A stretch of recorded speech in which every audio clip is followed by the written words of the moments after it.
सुप्रभात बच्चों। आइए आज हम लोग कक्षा 12 में हिंदी के अंतर्गत जो संस्कृत खंड है जिसका नाम है संस्कृत दिग्दर्शिका, उससे कितने अंक आपके पूछे जाते हैं इसके बारे में थोड़ा देख लेते हैं। तो इसमें आपको गद्य और श्लोक दो चीज़ इसमें दिए जाएंगे। इससे आपको 10 नंबर का क्या रहेगा, 5 नंबर इसमें कोई गद्यांश दे दिया जाएगा, 5 नंबर कोई गद्यांश दे दिया जाएगा। इसका आपको संदर्भ लिखना रहेगा और इसका हिंदी इसका अनुवाद आप कर देंगे। संदर्भ लिखना रहेगा और अनुवाद करना रहेगा। इस तरह से आपका 1 नंबर इसके लिए और 4 नंबर इसके लिए, 5 नंबर आपको संस्कृत के गद्यांश दिया रहेगा, उसका हिंदी में अनुवाद करने के लिए मिलेगा। और 5 नंबर और इसमें से आएगा, वो कोई श्लोक दे दिया जाएगा। क्या दिया जाएगा? कोई श्लोक दे दिया जाएगा और इसका आपको संदर्भ लिखना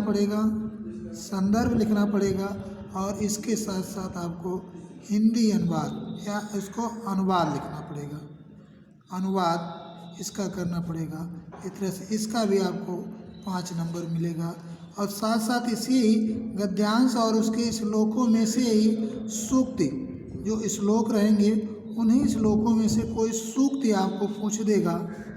सूक्ति, इसके लिए हमको कितना नंबर मिलेगा? 4 नंबर मिलेगा। इस तरह से किसी भी पाठ से अगर पद्य है तो उससे कोई श्लोक पूछा जा सकता है, उस श्लोकों में से ही कोई सूक्ति पूछी जा सकती है। सूक्ति के लिए आपको 4 नंबर, श्लोक के लिए 5 नंबर और अगर गद्य अवतरण है तो उसके लिए भी 5 नंबर। इस तरह से एक पाठ आप पढ़ते हैं तो अगर गद्य है तो उसके लिए 5 नंबर और अगर पद्यांश यानी श्लोक है आपका तो उससे आपको मान कर चलिए कि 9 नंबर उससे केवल इससे मिल जाएगा, उसका अनुवाद करने से। तो हम लोग दिग्दर्शिका के अंतर्गत जो कक्षा 12 में पहला पाठ है उसका पाठ का नाम है भोजस्य औदार्यम। क्या नाम है पाठ का? भोजस्य औदार्यम। अगर देखते हैं तो भोजस्य इसमें षष्ठी विभक्ति है। कौन सी विभक्ति है? षष्ठी विभक्ति है। एक वचन का प्रयोग किया गया है। भोजस्य, भोज की, औदार्यम, औदार्यम का अर्थ होता है उदारता। क्या होता है? उदारता। महाराज भोजस्य औदार्यम यानी राजा भोज की उदारता या सीधे भोज की उदारता। कितने उदार स्वभाव वाले हैं राजा भोज, इसका वर्णन इसमें किया गया है। तथा कदाचित द्वारपाल आगत, इसके पश्चात कभी कुछ द्वारपाल आगत्य आकर के महाराजम भोज प्राह, महाराज भोज अपने दरबार में बैठे हुए हैं। इसके बाद कोई द्वारपाल आता है कभी और आकर के महाराज भोज से प्राह माने कहा। किसने कहा? द्वारपाल ने कहा। कहाँ बैठे? अपने महल में राजा भोज बैठे हैं। द्वारपाल आता है, उनसे कुछ कहता है। किनसे कहता है? भोज से कहता है। क्या कहता है? देव यानी हे महाराज, कौपीन अवशेषो विद्वान द्वारे वर्तते इति, ऐसा कहा। किसने कहा? द्वारपाल ने कहा कि कौपीन अवशेष विद्वान यानी ऐसा विद्वान जिसके शरीर पर शेष लंगोट ही बची हुई है, ऐसा विद्वान द्वारे वर्तते, दरवाजे पर आया हुआ है। यानी दरवाजे पर कौन आया है? एक विद्वान आया है जिसके शरीर पर मात्र क्या है? लंगोट जिसने धारण किया, अर्थात उसके पहनावे से लगता है कि वो बड़ा ही क्या है? गरीब विद्वान है, निर्धन विद्वान है। वो दरवाजे पर आया है, ऐसा कहता है। कौन कहता है? द्वारपाल कहता है। तब ये बात सुनकर के राजा भोज क्या कहते हैं? राजा ने कहा प्रवेश कराओ, अर्थात उसको अंदर ले आओ। देखिए विद्वान क्या है? बहुत है तो विद्वान, परंतु है क्या? बहुत ही निर्धन है, बहुत ही गरीब है। वह निर्धन विद्वान राजा भोज के दरवाजे पर जाता है और वहाँ द्वारपाल राजा भोज से कहता है कि कोई गरीब जिसके शरीर पर मात्र लंगोट ही शेष है, ऐसा विद्वान दरवाजे पर आया हुआ है। तो राजा भोज उसे कहते हैं प्रवेश कराओ। अगर हम देखें तो ठीक ऐसी स्थिति वहाँ भी थी जो नरोत्तम दास ने जो वर्णन किया है सुदामा चरित्र में। किसमें? सुदामा चरित्र में। कि सुदामा जी भी क्या है, बड़े ही गरीब हैं, निर्धन ब्राह्मण हैं। वह भगवान श्री कृष्ण के पास आते हैं और ऐसी स्थिति में द्वारपाल श्री कृष्ण के पास जाता है और उस ब्राह्मण के बारे में उनसे कहता है कि कैसा व्यक्ति दरवाजे पर आया है। ठीक वैसे ही यहाँ भी द्वारपाल आता है और उस विद्वान जिसके शरीर पर मात्र लंगोट ही अर्थात इसके अलावा और कोई वस्त्र धारण करने की सामर्थ्य नहीं, अर्थात गरीब विद्वान जो दरवाजे पर आता है, उसके बारे में जा कर के राजा भोज से द्वारपाल बताता है। वहाँ नरोत्तम दास ने क्या का वर्णन किया है, कक्षा 9 में पहले आपके था, अब नहीं है आपके कोर्स में। वहाँ उसने नरोत्तम दास ने सवैया के रूप में वर्णन किया है। शीश पगान जगा तन पे प्रभु जाने को आई बसे के ही ग्रामा। शीश पगान जगा तन पे प्रभु जाने को आई बसे के ही ग्रामा। अधोती पटी सीलठी दुपटी अरु पावे उपान की नहीं सामा। द्वार खड़ो द्विज दुर्बल एक रहो चक शोभा सुधा अभिरामा। पहुँचत दीन दयाल को धाम बतावत आपन नाम सीधामा। तो वहाँ नरोत्तम दास ने उस गरीब ब्राह्मण सुदामा का वर्णन जा कर के भगवान श्री कृष्ण से उस द्वारपाल के द्वारा करवाया है। यहाँ द्वारपाल आकर के उस विद्वान गरीब के बारे में भोज से उनके महल में आकर के भोज से उनसे बात कहता है कि ऐसा विद्वान जिसके शरीर पर मात्र लंगोट धारण करने की सामर्थ्य है, ऐसा गरीब विद्वान दरवाजे पर आया हुआ है। राजा ने कहा प्रवेश है, प्रवेश कराओ, अंदर ले आओ। ऐसा जब राजा ने कहा, ऐसा राजा ने कहा तथा इसके पश्चात प्रविष्ट प्रवेश करके यानी गया द्वारपाल उस विद्वान गरीब को महल के अंदर राजा के सामने ले आया। तब प्रवेश करके अर्थात वह गरीब विद्वान प्रवेश करके स कवि वह कवि प्रवेश करके भोजम अवलोक भोजमा अवलोक भोजम अवलोक यानी राजा भोज को देख करके, यहाँ भोजम अवलोक के दीर्घ संधि होगी भोजमा अवलोक। राजा भोज को देख करके क्या अपने मन में सोच बैठा, अद्य में दारिद्र्य नाश भविष्यति इति मत्वा तुष्टो हर्ष आश्रु मुमोच। क्या आपने मन में सोच लिया आज मेरी गरीबी या दरिद्रता नाश हो जाएगी अर्थात समाप्त हो जाएगी। ऐसा मन में मान करके तुष्ट होकर हर्ष आश्रु मुमोच खुशी के आंसुओं को चुआ देता है या गिरा देता है, यानी खुशी के आंसू रोने लगता है। क्या मान करके कि आज मेरी गरीबी दूर हो जाएगी, ऐसा मान करके इतना खुश होता है कि खुशी के आंसू गिरा देता है। उसके आंखों से आंसू गिरता हुआ देख करके राजा तमोलोक राजा उसको देख करके कहा, किसने कहा? राजा भोज ने।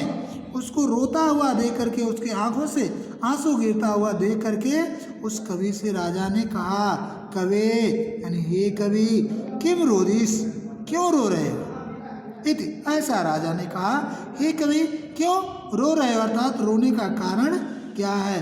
ततः कवि यहाँ विसर्ग संधि है, कवि कवि धन यहाँ विसर्ग संधि माने कहा, कवि माने कवि ने विसर्ग का आधार है, मिलकर के पूरा रा हो गया।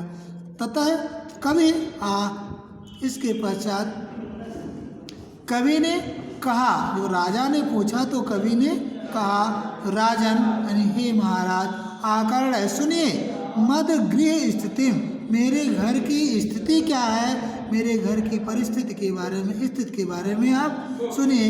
कहा विद्वान ने श्लोक के माध्यम से कहा, अये लाजान उच्च पथि वचनम आकर्ण गृहिणी शिशौ कर्णौ यत्नात् सुपीहितवती दीन वदना। क्या कहा? कोई पति कोई रास्ते में कुछ बेचने वाला जो आया था वो खूब तेजी से बोलता है, अये हे लाजा उच्च वचनम आकर।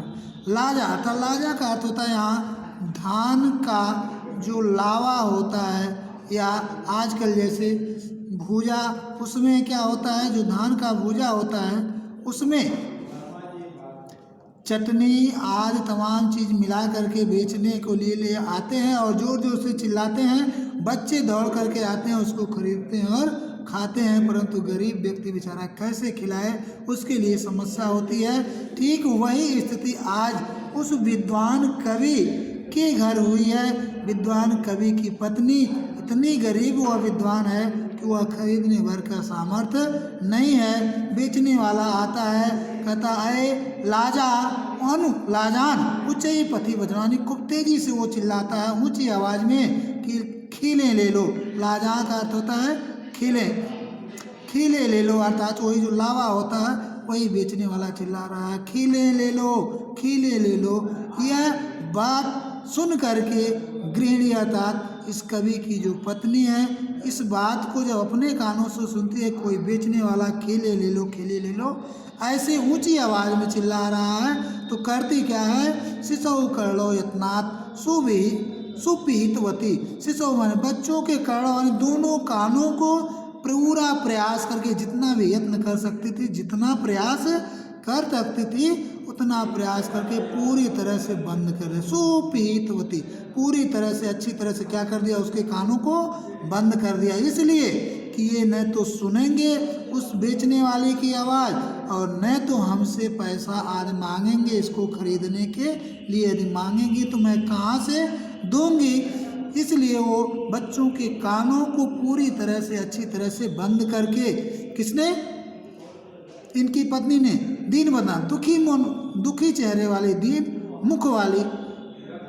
मेरी पत्नी ने मैं छीण उपाय, मुझे साधन विहीन, गरीबी को दूर करने वाले कोई भी उपाय जिसके पास नहीं है, ऐसा साधन विहीन, मुझ साधन विहीन पर यद कृत दृशौ अश्रु बहुले, जो आंसुओं से भरी हुई दृष्टि डाली, मुझे छीण उपाय पर जो आंसुओं से भरी हुई दृष्टि डाली, अर्थात आंखों में आंसू लिए जिस तरह से हमारे दुखी मुख वाली पत्नी ने मुझे देखा, तदंत शल्यम में तुम हसी पुनः उद्धरतम उससे, उस दृष्टि रूपी कांटे जो हमारे हृदय में गड़ गए उसको निकालने में आप ही सक्षम हैं, उचित हैं। ऐसा राजा से किसने श्लोक के माध्यम से कहा, उस गरीब कवि ने कहा।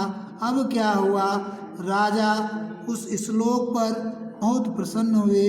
राजा शिव शिव इति उदीर्यन, राजा ने शिव शिव ऐसा कहते हुए, इति उदीर्यन ऐसा कहते हुए, क्या कहते हुए, शिव शिव ऐसा बोलते हुए, कहते हुए, प्रत्यक्षरम लक्षम दत्तो। प्रत्यक्षरम अगर देखा जाए तो प्रतिधन